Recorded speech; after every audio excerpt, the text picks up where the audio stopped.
Welcome to Bridging the Gap, brought to you by Summit Exercise and Training. We plan extensively in our industry for evolving threats, evolving hazards, cyber, AI, CBRNE, but something that's often overlooked is the threat of natural disasters and natural hazards. So today, an excerpt says, experts are predicting a worse than average hurricane seasons. Many states have experienced severe storms and flooding over the winter and early spring months. Already in 2024, there have been multiple confirmed disaster events. According to recent reporting, natural disasters have caused an estimated $43 billion in economic loss in the first quarter of 2024 alone. The National Oceanic Atmospheric Administration has confirmed $2 billion losses for 2024, including hail, tornado, wind damage, and flooding in the January tornado outbreak across the south and the east coast of the U.S. alone. With such major economical impacts, organizations who have prepared will be in a better position to handle the hazards, but what can be done to ensure the least possible capital and human loss? In this episode today, will discuss business continuity planning all the way from employee level to supply chain management and the how and why to include local and federal government in organizational preparedness planning. With us today, we have Mr. Dan Noah, Chief Meteorologist from the U.S. National Weather Service, retired after 35 years of service. Also with us today is Mr. Adam Montella, who has cumulatively a 38-year career of disaster preparedness and emergency management, spanning such positions as Red Cross State Disaster Director of Florida, ESF 6 lead for FEMA, Port Authority during the World Trade Center, and now our fearless leader and Senior Vice President here at Summit Exercise and Training. And as always, I'm your host, Kevin Quigley, Program Manager for CBRNE Operational Support and Emergency Manager Extraordinaire here at Summit Exercise and Training. Welcome, gentlemen. Thanks for joining us today. Thanks, Kevin. So with that intro and talking about natural disasters, natural hazards, how nowadays do people get alerted, get notified of pending weather, hazard, natural disaster type threats?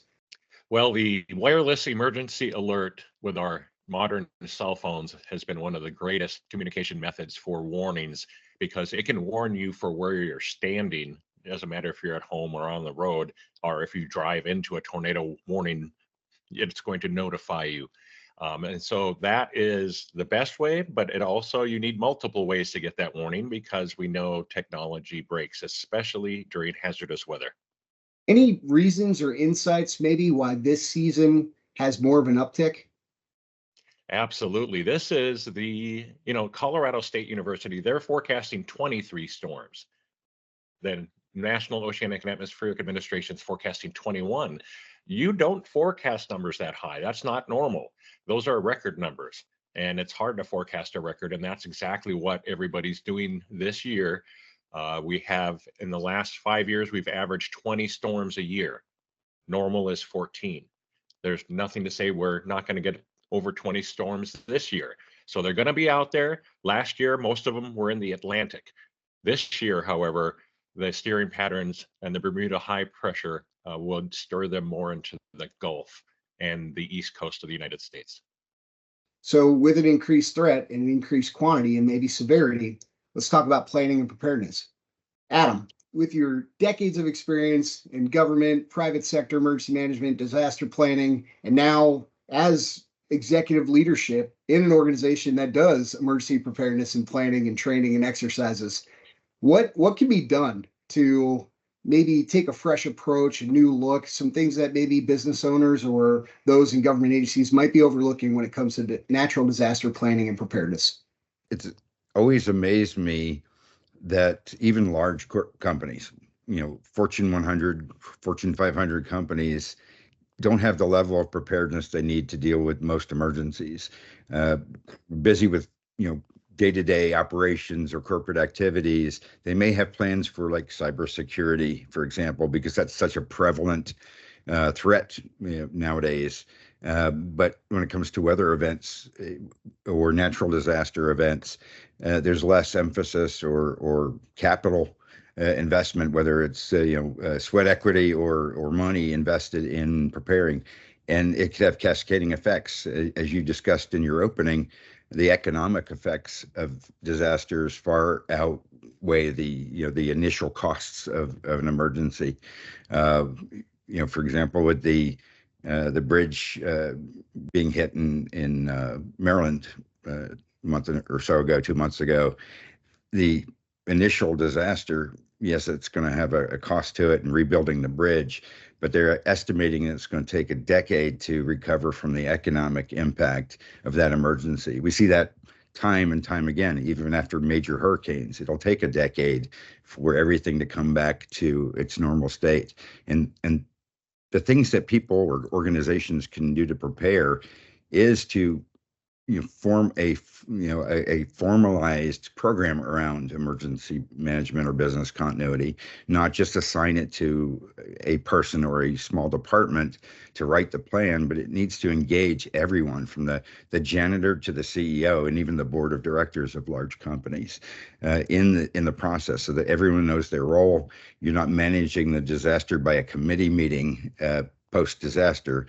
You can hit the ground running as soon as as you're warned of the impending situation. Sometimes we don't get a warning, like with the tornadoes that hit your neck of the woods in Tennessee the last couple of months. We get very little warning, other than there's a major storm coming and we're anticipating tornadic activity, but you never know where that's going to hit, and they're so indiscriminate. It could touch down in one location, jump across the street, miss a house or two or a building or two, and destroy the next row of houses. Yes, sir. You really need to be prepared for just about anything by having that more formal process in place. It's crazy you say that, whether it's tornadoes in the Midwest, hurricanes on the coast, blizzards in the Midwest, rainstorms, mudslides, flooding. It seems like everywhere, at least in the homeland in the U.S., is going to have some sort of natural disaster, natural hazard to be on the lookout for. When you talk about some of the ways to plan, does it have to be specialized, do you think, for natural disaster specifically? Or do you think that this threat is relatively agnostic that could be planned for? Well, when I work with organizations to do preparedness or planning activities, I always teach them to prepare for the worst. Imagine the most difficult disaster to respond to, whether size, scope, time of year, time of day, and then once you prepare for that, make it worse.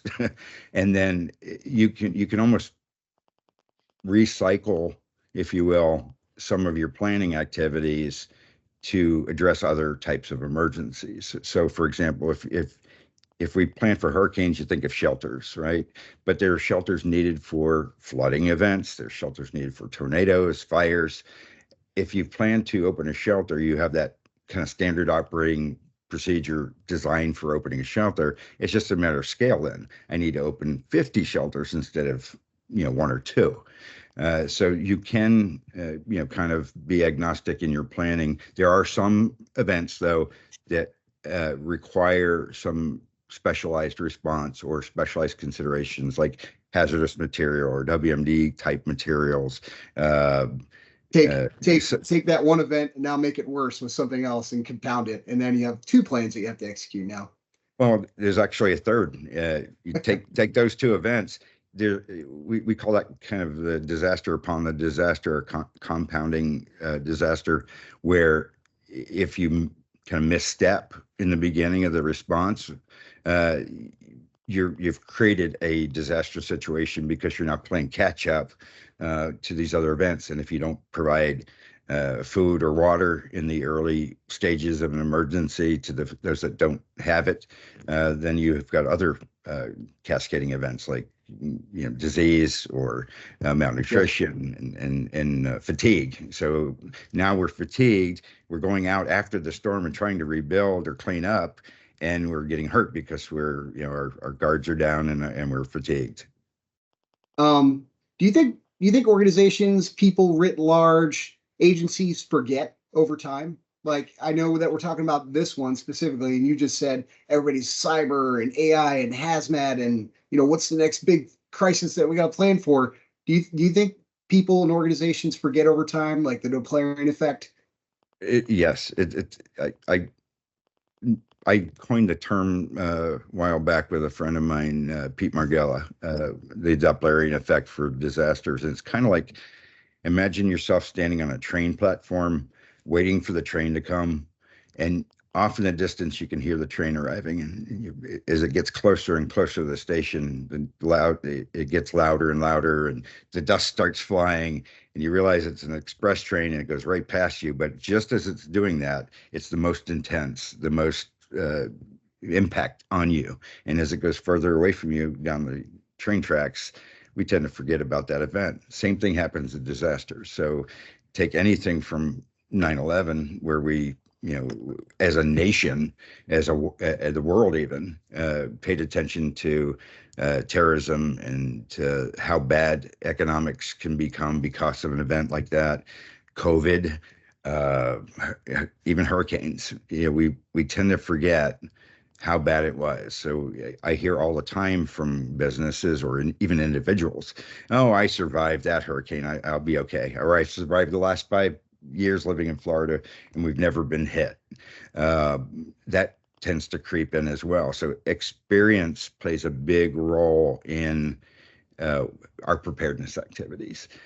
Sometimes it's driven by, for organizations, sometimes it's driven by regulatory compliance, like the Office of the Comptroller of the Currency has on banks, or if you're a publicly traded corporation, Sarbanes-Oxley Act, there are things that compel us to do certain things, but there's also that experience. So as a small mom and pop business, you've got a restaurant, you're only focused in on your community and, kind of in your planning.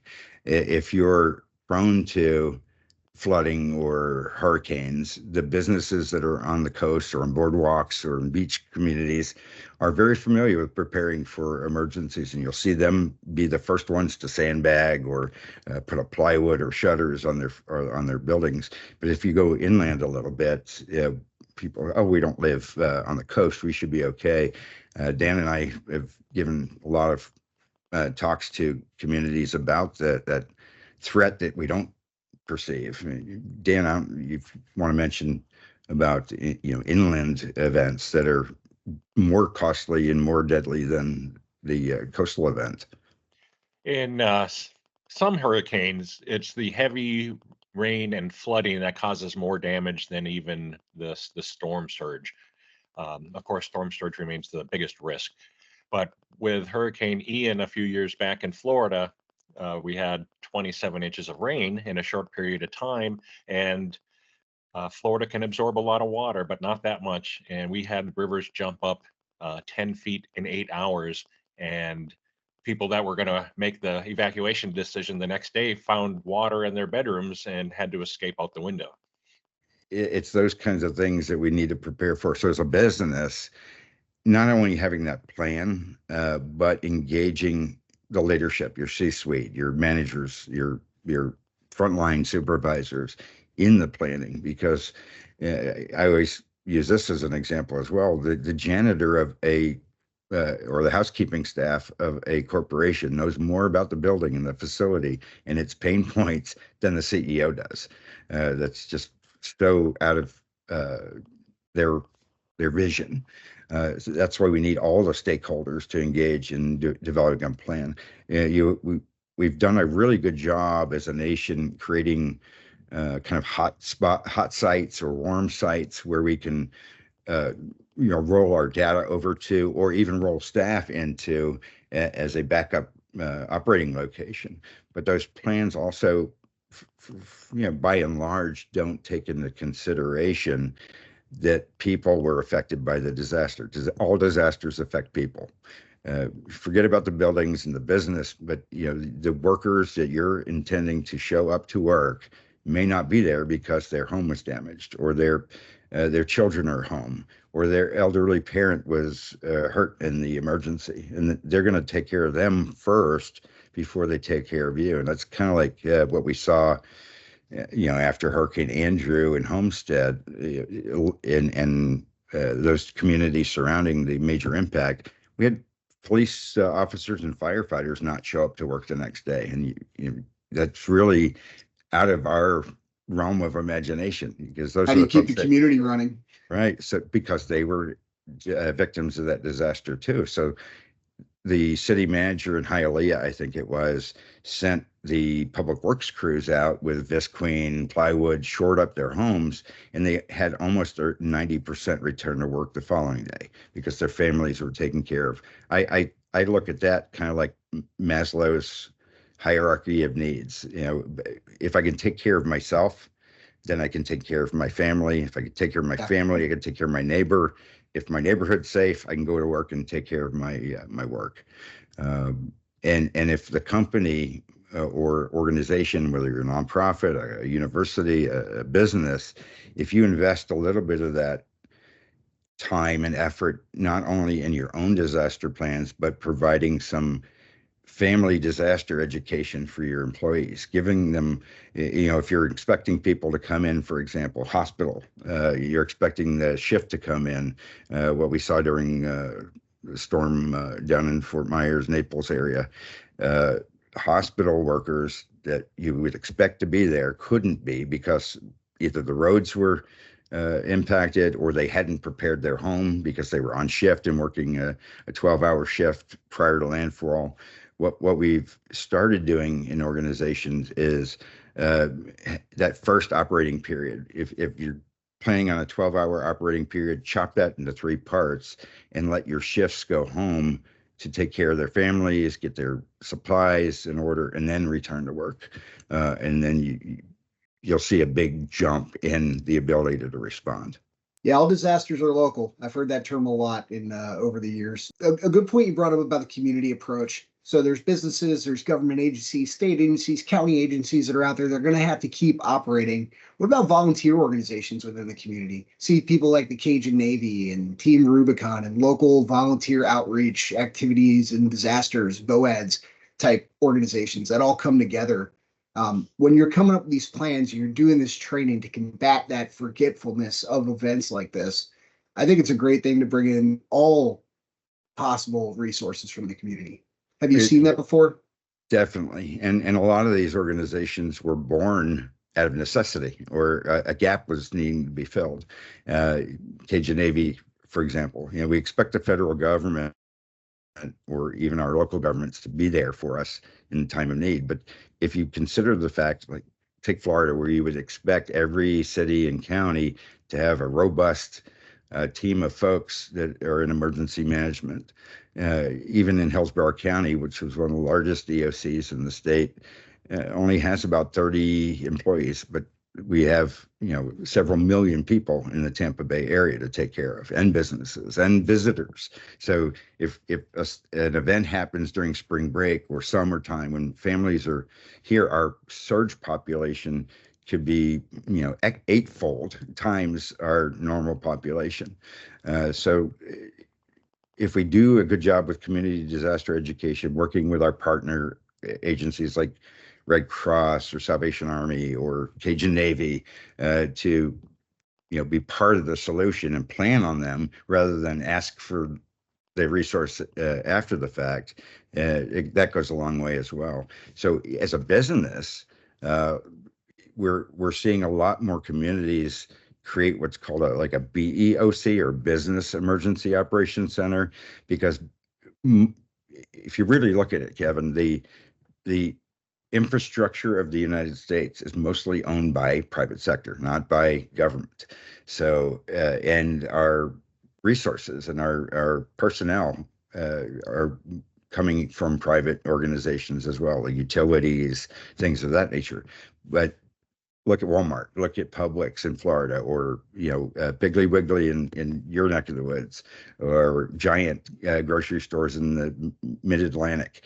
They play a pivotal role in returning that community to normal. So in the past, where we wouldn't, you know, give a grant for reimbursement or provide a generator to a grocery store because they were privately owned, if they're written into your plan and they have a role in your plan, they are now part of that community's effort, and you can get reimbursed for putting that generator there, because if I can get that grocery store open, I don't need to be serving MREs. And if I can get the bank open, commerce can begin again, even if I'm bringing in, portable ATMs or cellular on wheels from AT&T or Verizon or any of those companies. If I can get the normal elements of society back up and running, the recovery time is cut by 60, 70%. Dan, with your years of experience, have you seen natural hazards and the way that communities, businesses, agencies kind of respond to them evolve? It's evolving very slowly. I think, the businesses have caught on, and with the recovery plans and such. But it's really for the people's homes and their family lives. That's where I see a real lack of planning or zero planning. And that's what leads to all the issues after the event. Yeah, matter of fact, FEMA just came out with its annual report on preparedness, and the weakest link was at the individual level. A lot of the respondents were asked if they would be, if they would spend money on preparedness or time on preparedness.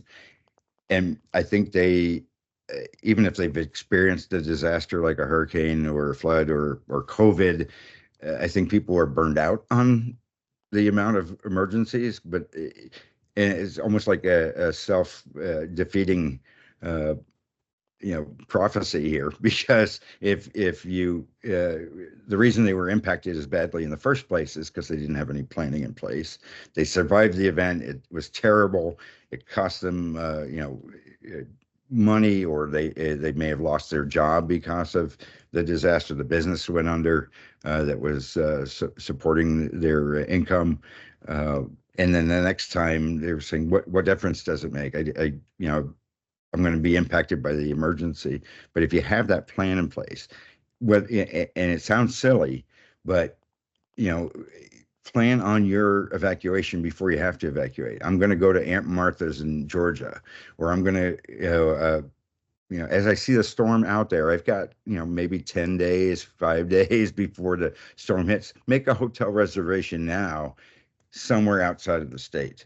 Don't move south or move inland to Orlando if you're in Florida, or if you're in Texas, to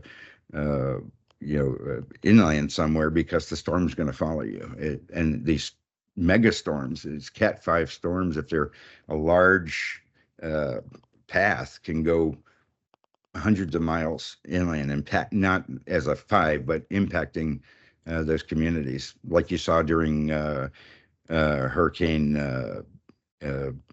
Hugo back in the 80s. It went all the way into Charlotte, North Carolina, destroying 100, 200-year-old oak trees that 5 men would have to stand arm to arm to encircle. So it can impact things. You talked earlier about supply chain. Yeah. Let's take Hurricane Andrew or Katrina. During Katrina, the big 3 auto manufacturers, GM, Chrysler, and Ford, all had their air conditioning vents made by this small company in Louisiana, not right on the coast, but inland a little bit. But it damaged their facility, and they couldn't produce these little air conditioning vents for about 8 months, post hurricane. So production of those vehicles in today's just-in-time delivery of supplies and commodities was impacted. They couldn't roll cars off the assembly lines because they didn't have that part. We saw that with cell phones and technology things during COVID, when we weren't able to get imports of the supplies that we needed to keep our technologies running because of that just-in-time delivery. It's more impactful in areas that aren't used to those major events, like New York City. So during Superstorm Sandy, which they call it Superstorm, but I think it was still a hurricane, but it was out of season, so they had to call it something different. Within days, there was no toilet paper, no milk, no eggs, no commodity type staples that we're used to. And folks that live in the city are not as resilient as people that live in the suburbs or in the country, because of they've had to survive. Dependence on like available resources there. a lot of people in New York City don't ever leave their neighborhood, let alone the island of Manhattan. So the grocery stores that they're used to going to, the pharmacist, the doctor, is all in that one little tight area. We're used to in more rural or suburban areas having to travel or stock up on supplies because it's going to be a day or two before I go to the store anyway, because it's not as close. So there's a little more resiliency because of just experience. Like I said earlier, experience drives a lot of this. So it's prepared individuals equal resilient communities, and then organizations and agencies have a plan, prepare, train, remember, and then whole of community type approach. There, nailed it. You did. One thing to add to that, and Dan can chime in as well on this, is when you have a business, what's called a manufacturer, or a furniture company, whatever it is, a mall, and you're the mall manager. It's not shameful to have an exercise and invite your first responder community, because you don't want to expose any weaknesses you might have. It is critical that you involve your first response community. Think of a typical mall, and all the hidden hallways and corridors, and up north, basements and sub-basements where people can hide, in an active shooter situation, or a tornado hits the mall. Unless they're familiar with the facility, they're not going to be able to respond as effectively. And if it's an active shooter situation or active threat, they may have evacuated the building too, so you have no idea what the layout of the facility looks like. So I encourage you'd have a relationship with your fire department, your police department, have them walk a beat in your building, and treat them to lunch one day, have them come over, look at the facility, invite them to your exercise. And government, the same thing. Form a relationship with your business community, because they're going to be able to help save the bacon at the end of the day. Because remember that every organization and individual and government agency are competing for the same finite commodities post-event, whether it's water, light bulbs, batteries, generators. So you want to coordinate that activity as much as possible, and also rely on your private sector or your business community to become a partner with you and bring resources, whether it's human capital or it's food from Walmart or another grocery store. I think it's important to exercise and train and validate that plan and assess it as well. Sometimes you'll come up with a plan, you'll go to test it and realize I don't have the people, the resources, access to whatever. I've seen that over the years as well. But I'd like to thank both of you for your time today. This was actually relatively enlightening. I think it's important to keep in mind natural hazards, natural disasters, and with the idea of an agnostic hazard that's going to be out there, with planning, with preparedness, with exercises, training, and validation of those plans. It increases survivability, increases an organization or an agency's ability to conduct their mission or to keep their business going, and it's going to save lives. So this is a good talk. Thank you, as always. Dan, it was great to meet you. Thank you very much. And Adam, thank you. Thanks for joining us for Bridging the Gap at Summit Exercise and Training.